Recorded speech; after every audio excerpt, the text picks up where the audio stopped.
The Invisible Economic Revolution: How Black Women Entrepreneurs Are Rebuilding America from the Ground Up. Good morning, everyone. I stand before you today with a fire in my heart and a truth that demands to be heard, a truth I discovered through my recent profound conversation with Jenny Cooper for the Soft Girl Era podcast, a visionary whose work has fundamentally transformed how we understand entrepreneurship in America. Jenny isn't just documenting the journeys of Black women business owners, she's architecting a movement that's rewriting economic possibilities for communities that have been systematically overlooked and undervalued. Her brilliance lies not just in identifying problems, but in illuminating pathways to power that challenge everything we thought we knew about success, resilience, and economic transformation. What I'm about to share with you today isn't just information, it's a revelation that will challenge everything you think you know about who truly drives innovation in our economy. It's about an economic revolution happening right beneath our noses, led by women who have been told their entire lives that they don't belong in the boardroom, the venture capital pitch, or the entrepreneurial spotlight. Imagine walking down any street in America. You pass coffee shops, tech startups, healthcare clinics, beauty brands, fashion houses. Behind many of these ventures, particularly the most innovative ones, are Black women entrepreneurs creating, building, employing, and transforming industries at unprecedented rates.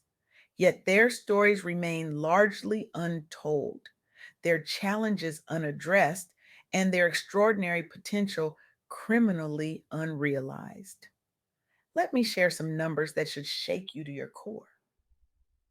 While Black women make up 28% of Black entrepreneurs in America, only 15% report making a profit. Let that sink in for a moment. The gap between business creation and sustainable success isn't just a statistic, it's a national tragedy and a massive missed opportunity. But here's what should truly astonish you: women of color comprise just 39% of the female population in the United States, yet they account for an astounding 89% of new female owned businesses launched daily. This demonstrates an extraordinary level of initiative, courage, and vision that simply isn't being matched with proportional economic outcomes or support systems. We're witnessing what I call the visibility-viability gap. Black women entrepreneurs are increasingly visible, celebrated on magazine covers and in media features, but the fundamental viability of their businesses remains precarious. This isn't just a problem for these entrepreneurs, it represents a massive missed opportunity for our entire economy. During my conversation with Janie, three critical insights emerged that I believe can transform how we understand and support Black women entrepreneurs. First, we identified what we've termed the growth profit paradox. Despite businesses owned by women of color growing at an impressive rate of 163%, there's a staggering revenue disparity. Of the $1.9 trillion generated by female owned companies, businesses owned by women of color account for only $422.5 million. This isn't just inequity, it's economic malpractice on a national scale. Second, we uncovered the employment crisis facing Black women today. Recent data shows Black women lost 106,000 jobs in April 2025 alone, with unemployment rising to 6.1%, compared to just 3.3% for white women. This stark disparity underscores why entrepreneurship has become not just an opportunity, but a necessity for many Black women, not a choice, but a survival strategy. Third, we explored what we call the multiplier effect. Female entrepreneurs tend to employ more female workers, creating a positive cycle that increases overall female labor force participation. For Black women entrepreneurs specifically, this means their success can help address the employment disparities we're currently seeing. When one Black woman succeeds in business, she rarely climbs alone. She builds elevators and brings others with her. Let me bring these statistics to life with stories that illustrate both the challenges and the extraordinary potential of Black women entrepreneurs today. Meet Amira Rasul, founder and CEO of The Folklore. Her journey isn't just inspiring, it's revolutionary. The Folklore is a commerce solution helping small brands create digital storefronts and sell products online with a focus on Black owned businesses and African based fashion and retail brands. Like countless Black women entrepreneurs, Rasul faced enormous funding challenges, starting with minimal capital in an industry dominated by established players with deep pockets and deeper connections. But Rasul didn't just enter the market, she transformed it.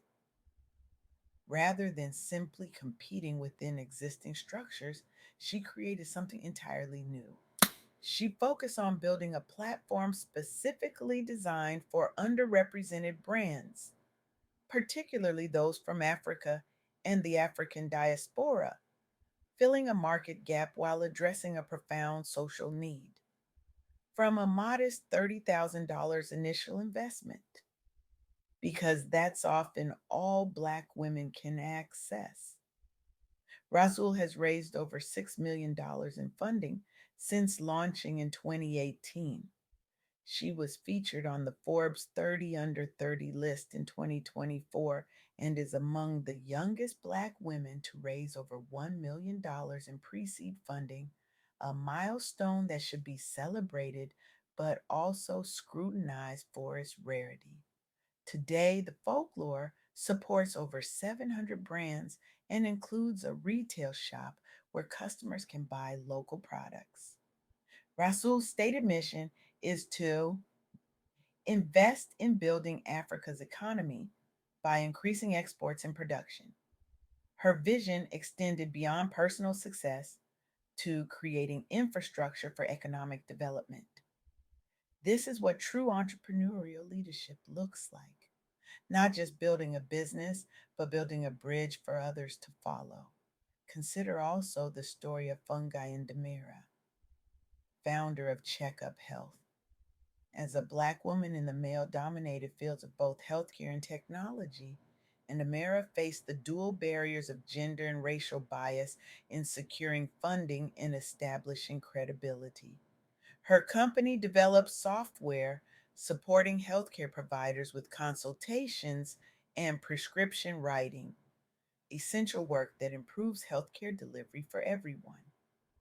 Rather than being deterred by the challenges, Demira leveraged her expertise to create technology solutions that address real industry needs while also establishing herself as a thought leader through content creation and mentorship. In 2025, the African Business Chamber named her one of the top 100 African entrepreneurs and business leaders in the UK. But perhaps more importantly, Indamira's work extends beyond her business through her active presence on YouTube and social media, where she shares exclusive interviews with business leaders and entrepreneurs, creating resources that help others succeed. She understands that true success isn't measured by individual achievement, but by collective advancement. These stories represent individual triumphs, yes, but they also point to a broader pattern that emerged clearly in my conversation with Janine Entrepreneurship has become a necessary response to employment instability for Black women. Recent data shows Black women's employment is at a 5-month low, while unemployment is at a 5-month high. Black women face both racial and gender discrimination in employment, leading to disproportionate job loss during economic fluctuations. In response, Black women have turned to entrepreneurship as a means of economic survival and independence when faced with discrimination in traditional employment. They now account for 21% of all female owned companies in the United States, demonstrating remarkable resilience through business creation despite systemic challenges. There are now approximately 6.4 million businesses managed by women of color in the United States, representing significant economic potential. But potential alone isn't enough. While these businesses are growing in number, they still face substantial barriers to profitability, highlighting the need for targeted support, investment, and policy changes. This brings me to what I believe is the most important insight from my conversation with Janie. The challenges facing Black women entrepreneurs aren't just their problems to solve, they represent a collective opportunity for economic transformation that could benefit everyone in this room and beyond. When we support Black women entrepreneurs, we're not just helping individual business owners, we're investing in job creation, community development, and economic innovation. We're supporting a model of business that often prioritizes social impact alongside profit. We're nurturing ventures that are more likely to hire diverse teams and invest in underserved communities. As Janice so powerfully articulated during our interview, Black women aren't just building businesses, they're rebuilding economies from the ground up. So I stand before you today, not just with information, but with a challenge. How will you respond to what you've learned? Will you continue to participate in systems that systematically undervalue and underfund Black women entrepreneurs? Or will you become part of the solution? The time for polite conversations and incremental change has passed. We need bold, decisive action. We need to completely reimagine investment models that have failed Black women entrepreneurs, with less than 1% of venture funding going to Black women founders. We need new structures that recognize the unique value and extraordinary potential of these businesses. We need to strengthen support ecosystems, mentorship, networking, and education that are culturally relevant and accessible. Programs designed specifically for Black women entrepreneurs have shown remarkable success rates, yet remain chronically underfunded. And perhaps most importantly, each of us has power right now to direct our spending, our investments, and our professional collaborations towards supporting Black women owned and businesses. I challenge you today. Identify 3 Black women owned businesses to support this month through mentorship, investment, partnership, or simply becoming a customer. Don't just make it a one time purchase, make it a sustained commitment to economic justice. The data shows Black women are creating businesses at extraordinary rates, but the support systems aren't keeping pace. This isn't just their loss, it's our collective failure as a society and an economy. In the words of Shirley Chisholm, if they don't give you a seat at the table, bring a folding chair. Black women entrepreneurs have been bringing their chairs for generations. It's time we help build a bigger, better table. Or perhaps recognize that they're building entirely new tables that might just save our economy. The revolution is already happening. The only question is, which side of history will you be on?